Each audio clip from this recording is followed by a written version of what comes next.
The transatlantic slave trade is often framed as untraceable, an extraction where the historical chain of custody simply vanishes at the West African coastline. However, the European empires of the 16th through 18th centuries operated with extreme administrative precision. They were seafaring bureaucracies that maintained meticulous statutory logs, court records, and mercantile receipts.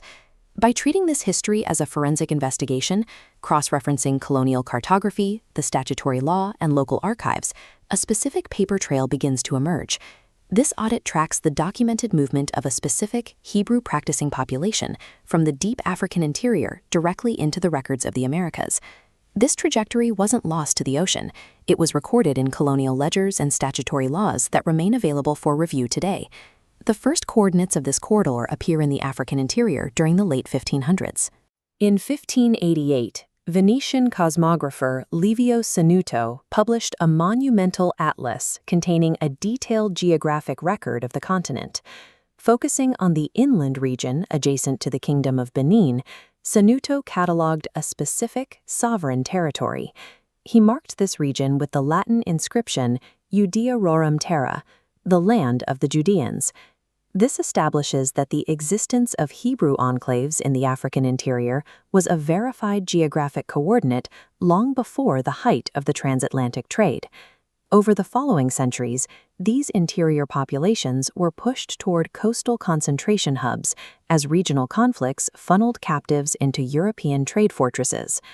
Royal cartographers like Emmanuel Bowen mapped the primary trade corridor along the Bight of Benin as the Kingdom of Judah, or Wida. This is where imperial taxonomy was applied. Under the Manueline ordinances and other royal decrees, captives were bureaucratically reclassified with trade tags like Mina or Hebo to streamline maritime processing and obscure ancestral origins. But the records of the captives themselves offer a different picture. Inquisitorial court trials and accounts from naval surgeons documented these reclassified populations, strictly abstaining from swine's flesh and maintaining seventh-day Sabbath observances. While the administrative labels changed on paper, the underlying cultural and religious practices of the captives remained consistent. We can follow that Hebo classification across the Atlantic, where it appears in British colonial shipping ledgers and American auction gazettes. From these manifests, the investigation moves into the domestic statutory records and land deeds of 19th century Virginia. Within the 1810 and 1811 Prince Edward County deed books, a specific legal transaction is preserved. 91 formerly enslaved people were deeded 350 acres of land along the Appomattox River. This property was formally recognized by county surveyors, court registries, and municipal tax logs as Israel Hill. Decades before the Civil War, this community had established a sovereign legal presence, owning property and defending their rights in Virginia courts as the recognized Israelites of Prince Edward County.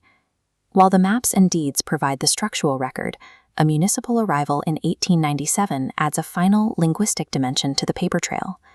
Public press archives in Hartford, Connecticut, documented a young, mute African man who arrived in the city mission entirely unable to speak English.